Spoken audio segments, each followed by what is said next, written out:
বাইতুল মুকাররমের বর্তমান খতিব সাহেব তার দ্বারস্থ হয়েছিলাম। একটা মুশকিলা দেখা দিয়েছে। একটা দোয়া শিখিয়ে দেন যে দোয়ায় আমল করলে ইনশাল্লাহ এটা চলে যাবে। তা আমাকে তিনি পার্সোনালি বলেছিলেন যে এই দোয়াটা যেটা আমি এখন শিখিয়ে দিচ্ছি আপনাকে, এই দোয়াটা জিবরাইল আলাইহিস সালাম রাসূলুল্লাহ সাল্লাল্লাহু আলাইহি ওয়াসাল্লামকে শিখিয়ে দিয়েছিলেন এবং রাসূলুল্লাহ সাল্লাল্লাহু আলাইহি ওয়াসাল্লাম এই দোয়াটা খালিদ বিন ওয়ালিদ রাদিয়াল্লাহু আনহুকে শিখিয়ে দিয়েছিলেন। তো শোনার এবং শেখার খুব আগ্রহ ছিল। তা আমি লিখে নিচ্ছিলাম এবং নোট করছিলাম। এই দোয়াটা যদি আপনারা পড়তে পারেন, ভবিষ্যতের যে কোনো শঙ্কা, আশঙ্কা, বিপদ আপদ, বালা মুসিবত, এই বিষয়গুলোর ব্যাপারে আল্লাহর পক্ষ থেকে একটা সাকিন এবং সুকুন হৃদয় নাজিল হবে ইনশাআল্লাহ। একটু বড়, যেহেতু এখানে তালেব ইলমগণ অনেক, তারা তো শুনলেই মুখস্থ করতে পারবেন, তাই আমি নোট করে আনছি। এবং জ্ঞান তো লুকিয়ে রেখেও লাভ নাই, প্রচার করলেই লাভ। আপনারা আমল করলে আমি নাকি পাবো ইনশাআল্লাহ।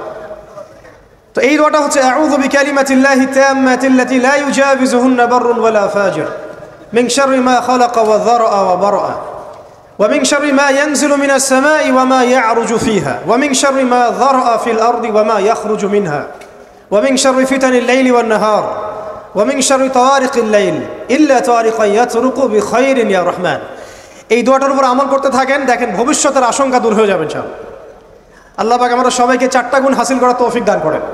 এইগুলো লম্বা কথা বলা যায়, আমি সংক্ষিপ্ত করে বললাম যে আল্লাহ পাক আমাদেরকে জীবনের উদ্দেশ্যটাকে ফিক্স করার তৌফিক দান করেন, যে আমরা পৃথিবীতে এসেছি আল্লাহর ইবাদত করতে এবং তার দিন কায়েম করতে।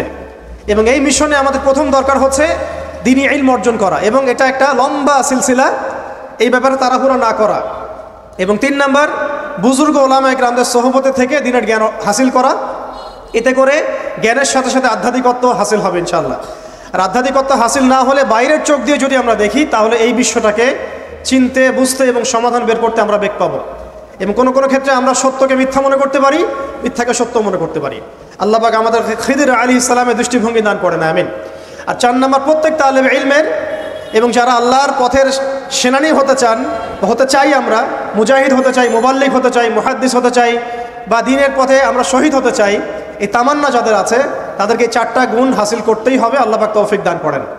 1 নাম্বার শুকর, 2 নাম্বার সবর, 3 নাম্বার তাওবা এবং 4 নাম্বার ইস্তেআযা বা আশ্রয় প্রার্থনা। আবার বলছি, 1 নাম্বার শুকর, বেশি বেশি শুকরিয়া আদায় করা, 2 নাম্বার সবর করা, 3 নাম্বার হচ্ছে পূর্বের পাপের জন্য তওবা করা, এবং যখনই পাপ হবে তখনই তওবা করা। ওলামায়ে কেরামগণ বলেন যে সকাল সন্ধ্যায় সাইয়্যিদুল ইস্তিগফার কখনো না ছাড়া, সকাল সন্ধ্যায় সাইয়্যিদুল ইস্তিগফার কোনো অবস্থায় যেন না ছাড়া। এটা নিশ্চয়ই আপনাদের মুখস্থ আছে। আল্লাহুম্মা আনতা রাব্বি লা ইলাহা ইল্লা আনতা খালাকতানি আনা আবদুক ওয়া আনা আলা আহদিকা ওয়া ওয়া'দিক মাসতাতা'তু আউযু বিকা মিন শাররি মা সানা'তু আবু'ু লাকা বিনি'মাতিকা আলাইয়া ওয়া আবু'ু বিযানবি ফাগফির লি ফাইন্নাহু লা ইয়াগফিরু যুনুবা ইল্লা আনতা। এই দোয়াটা কখনো না ছাড়া।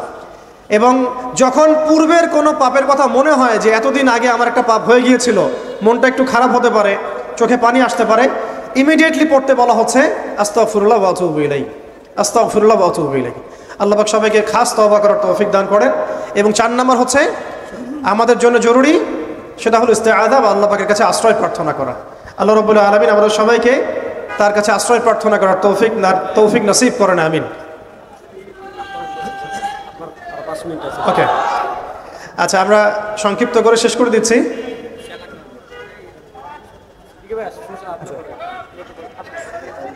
আমাদের একজন বরেণ্য ওলামায়ে কেরাম চলে আসছেন, তো আমাকে আরো ছোট করতে হচ্ছে। আসসালামু আলাইকুম।